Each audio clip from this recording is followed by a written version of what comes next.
Hola, en este video vamos a hacer una deducción de la fórmula del momento de inercia.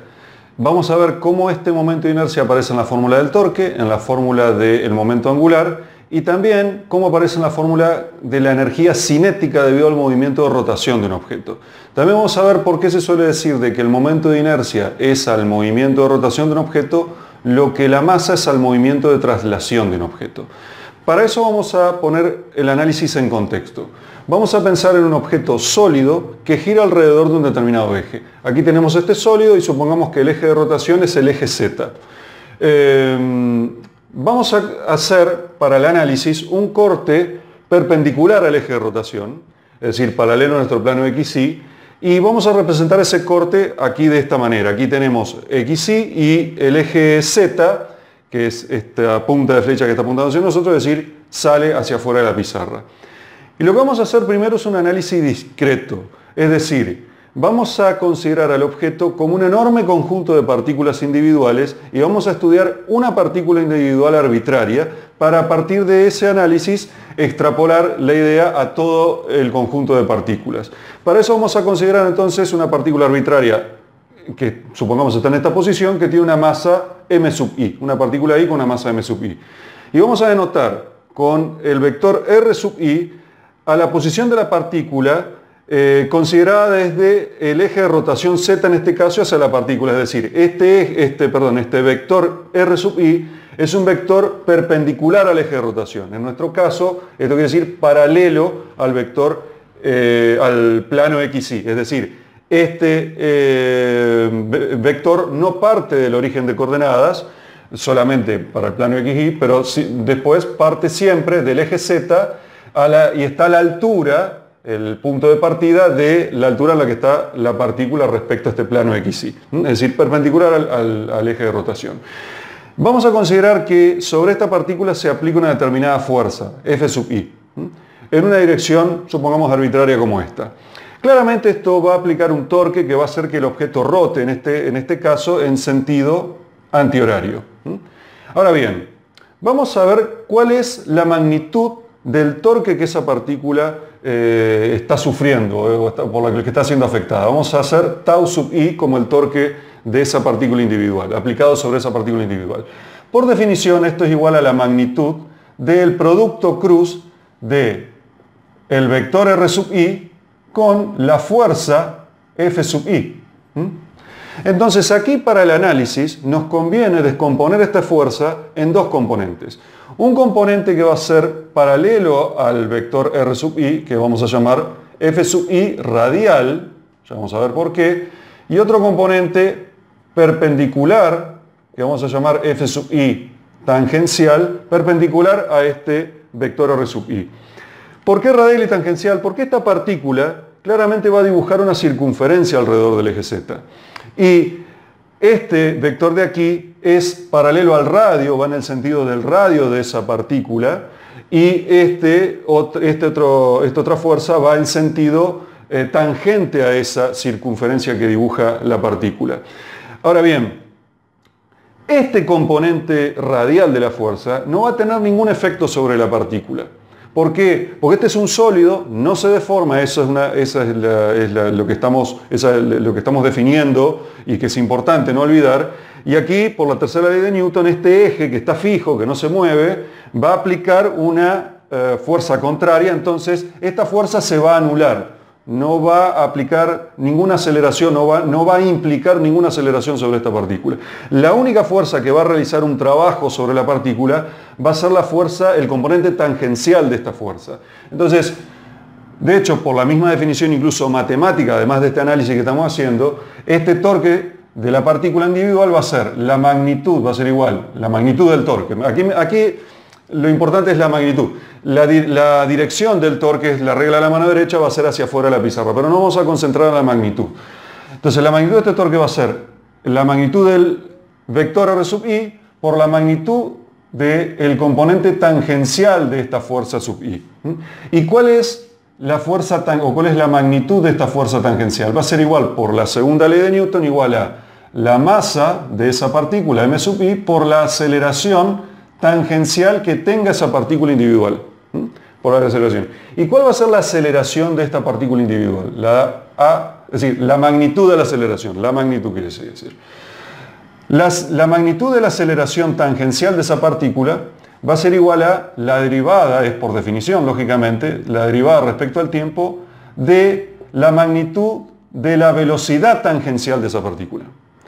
Y la magnitud de la velocidad tangencial de esa partícula va a ser igual a el radio r sub i, es decir, la distancia de la partícula al eje de rotación, por la velocidad angular de la partícula, que la vamos a anotar como omega. Podríamos decir omega sub i, esta velocidad angular aquí. Pero no lo vamos a denotar con el subíndice i, no lo vamos a usar ese subíndice, porque la velocidad angular, al esto ser un sólido, para esta partícula, o de esta partícula, va a ser la misma que para todas las partículas que componen el objeto. Entonces esto simplemente lo vamos a llamar omega, es la misma velocidad angular para todas las partículas. ¿Esto qué quiere decir? Que la aceleración, o la magnitud de la aceleración tangencial de esa partícula, va a ser igual entonces a la derivada de esto. Este r sub i es constante. Siempre la partícula, como este es un sólido que no se deforma, está siempre a la misma distancia del eje de rotación. Esto no cambia. Lo que cambia, a consecuencia de la aplicación de la fuerza, va a ser la velocidad angular. Entonces esto va a ser igual a la derivada de esto. Esto es una constante, que es de r sub i, por la aceleración, por la derivada de esto respecto al tiempo, que es lo que se conoce como la aceleración angular de, en este caso, la partícula, que de nuevo va a ser, así como la velocidad es la misma para todas las partículas, la aceleración, por lo tanto, también va a ser la misma para todas las partículas. Entonces, ¿qué tenemos? Que la magnitud del torque de esa partícula individual va a ser igual, reemplazando tenemos R sub i por la fuerza que es m sub i, la aceleración tangencial que es R sub i por la aceleración angular. Es decir, ¿y esto es igual a qué? Esto es igual a r sub i al cuadrado por m sub i por la aceleración angular. Bien, entonces, el torque total que va a sufrir este objeto, todo este sólido, va a ser igual a la sumatoria de los torques aplicados a cada partícula individual. Entonces, va a ser igual a la sumatoria para cada i de estos t sub i, es decir, directamente vamos a poner de r sub i al cuadrado por m sub i por la aceleración angular. Ahora, la aceleración no depende de la partícula individual, la podemos sacar fuera de la sumatoria, y este factor de aquí, esta sumatoria de aquí, es lo que se conoce como el momento de inercia, en este análisis discreto. Después vamos a pasar a un análisis continuo. Entonces, tenemos que el torque es igual al momento de inercia por la aceleración angular.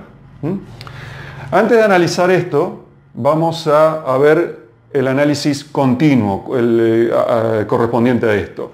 En el análisis continuo, en vez de considerar una partícula individual, consideramos un pequeño volumen. Aquí lo pongo en dos dimensiones, pero aquí sería un pequeño volumen. Supongamos que eso es un volumen. Que va a tener asociación una determinada diferencial de masa. Es decir, aquí en vez de una masa individual de la partícula estoy hablando de una diferencial de la masa. Y en vez de hablar de un R sub i, estoy hablando de un R genérico, de un R. Entonces, el momento de inercia en este análisis continuo va a ser, esta sumatoria se va a transformar en la integral, pero ¿en qué integral? En integral de todo el volumen. Es decir, la integral triple para todo el volumen de este objeto que estamos considerando, de que este R sub i va a ser simplemente R al cuadrado y esta M sub i va a ser la diferencial de la masa. ¿Y la diferencial de la masa a qué va a ser igual? La diferencial de la masa va a ser igual a la densidad de la masa en el punto dado. Esta es una función que puede depender del punto en particular que estemos hablando. No tiene por qué el objeto tener una distribución de masa uniforme. Puede variar, puede ser una constante o puede ser una variable, dependiente del punto del que estemos hablando. Decía, la densidad de la masa por la diferencial del volumen, por la diferencial de este pequeño volumen infinitesimalmente pequeño que estamos eligiendo. Es decir, que el momento de inercia va a ser, la fórmula general del momento de inercia es la integral triple para todo el volumen de R al cuadrado por la densidad de la masa, por la función de densidad, por la diferencial del volumen. R al cuadrado y la diferencial del volumen, cómo se expresan, depende del sistema de coordenadas que nosotros querramos usar. Si usamos coordenadas cartesianas, R al cuadrado va a ser X al cuadrado más Y al cuadrado, va a ser, sí, X al cuadrado más Y al cuadrado. En este plano, consideremos que es la distancia al eje Z. X al cuadrado más Y al cuadrado. Y la diferencial del volumen va a ser diferencial de X, diferencial de Y, diferencial de Z. Si estamos usando coordenadas esféricas, por ejemplo, va a ser distinta la representación de R y va a ser distinta la representación de la diferencial del volumen, ¿no? En este caso, idealmente, usaríamos un sistema de coordenadas cilíndricas, por ejemplo. Bien, entonces esta es la fórmula general de el momento de inercia. Y vamos a observar acá dos cosas importantes. Primero, el momento de inercia, dado un eje de rotación, dado un objeto dado, es constante. Y depende de tres cosas. Depende de la geometría del objeto, depende del eje de rotación que elegimos y depende de la distribución de la masa. Si cualquiera de esas tres cosas cambia, cambia el momento de inercia. Es decir, que un mismo objeto, es decir, una misma distribución de masa y una misma geometría, en una misma geometría, si le cambio el eje de rotación, en términos generales va a cambiar el momento de inercia. Pero elegida, dado un valor a esas tres posibilidades, esas tres variables, el momento de inercia es el resultado de esta integral y es un valor concreto. Y una consecuencia importante de esto es que la aceleración angular va a ser igual al torque dividido el momento de inercia. Esto quiere decir que cuanto más grande sea el momento de inercia, menor va a ser la aceleración que voy a obtener al aplicar un determinado torque. O dicho de otra manera, aplicar o lograr acelerar angularmente a un determinado objeto que tenga un mayor momento de inercia que otro va a ser más costoso, es decir, nos da, y es proporcional. Si yo tengo un objeto que respecto a otro tiene el doble de momento de inercia respecto a un eje de rotación dado, acelerar este segundo objeto me va a aplicar, voy a necesitar aplicar el doble de torque que para el objeto con menor momento de inercia. Por eso se suele hacer esta analogía, porque cuando uno habla de movimiento de traslación, por la segunda ley de Newton, uno puede decir que la aceleración o la magnitud de la aceleración es igual a la fuerza sobre la masa. Entonces fíjense cómo la masa juega, en este caso, un rol análogo al que juega el momento de inercia. La masa en el movimiento de traslación juega un rol análogo al que juega el momento de inercia en el movimiento de rotación del objeto. Bien. En el siguiente paso lo que vamos a ver es cómo este momento de inercia también aparece en la fórmula de la energía cinética que está presente debido a la rotación del objeto. Bien, antes de desarrollar la fórmula correspondiente a la energía cinética, voy a mencionar algo que olvidé decir en el paso anterior. Y es cómo aparece el momento de inercia también en la fórmula del momento angular.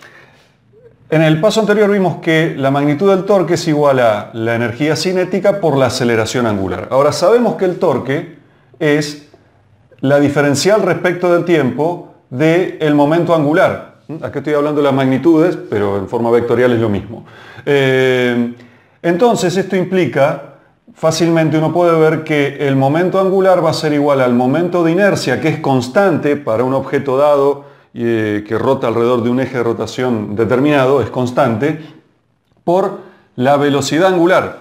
Si derivamos esto es una constante, la derivada de la velocidad angular es la aceleración angular y obtenemos precisamente esta fórmula del torque. Entonces, ahí vemos cómo el momento de inercia también aparece en la fórmula del momento angular. Bien, ahora sí vamos a la energía cinética.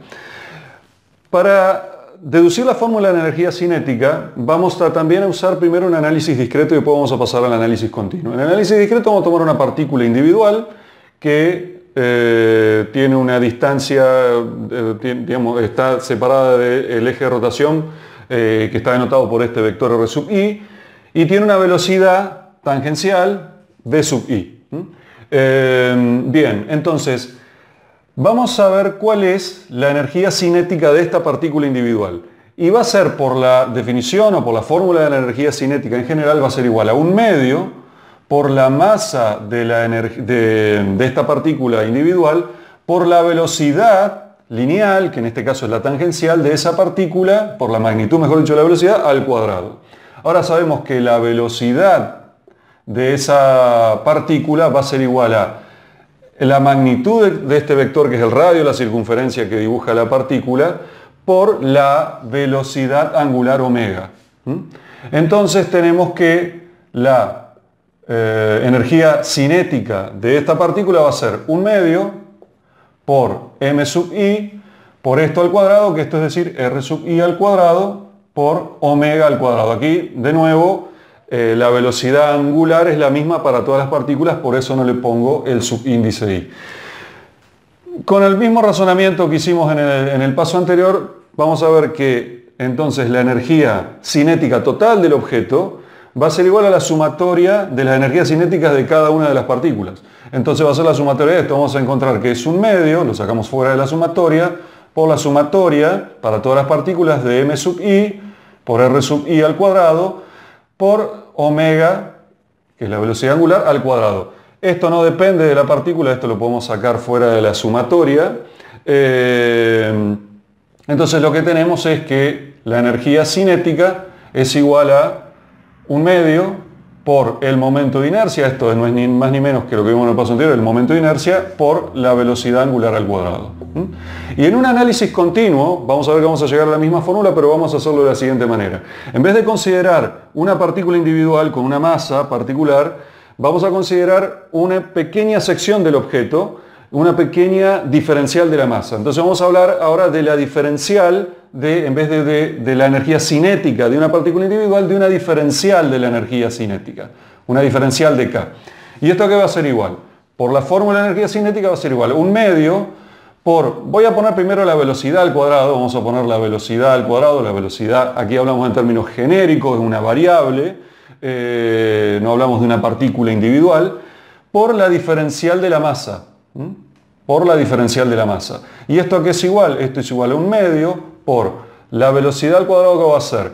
Va a ser r al cuadrado, r genérico, digamos, al cuadrado, por omega, la velocidad angular al cuadrado, y la diferencial de la masa es delta, que es la densidad de la masa en el punto en cuestión, por la diferencial del volumen. Entonces, lo que vamos a tener es que la energía cinética total va a ser igual a la integral, a la sumatoria. Esta sumatoria se reemplaza por la integral, estamos haciendo análisis continuo. Voy a sacar ya de esta integral, voy a sacar afuera este 1/2, voy a sacar afuera también el omega al cuadrado, porque este omega es el mismo para todas las partículas, no varía de una partícula a otra, por la integral para todo el volumen de este r al cuadrado por el delta, que es la densidad de la masa, por la diferencial del volumen. Y efectivamente esto es ni más ni menos que el momento de inercia, es decir, que la energía cinética es igual a 1/2 por el momento de inercia, vamos a ponerlo así, la velocidad angular al cuadrado. Lo pongo en este orden porque es como típicamente lo van a ver expresado. Entonces quiere decir esto claramente que la energía cinética es proporcional al momento de inercia. Esto no es un alfa, sino proporcional. Es proporcional al momento de inercia. Si tengo el doble de momento de inercia, voy a tener el doble de energía cinética teniendo una misma velocidad angular.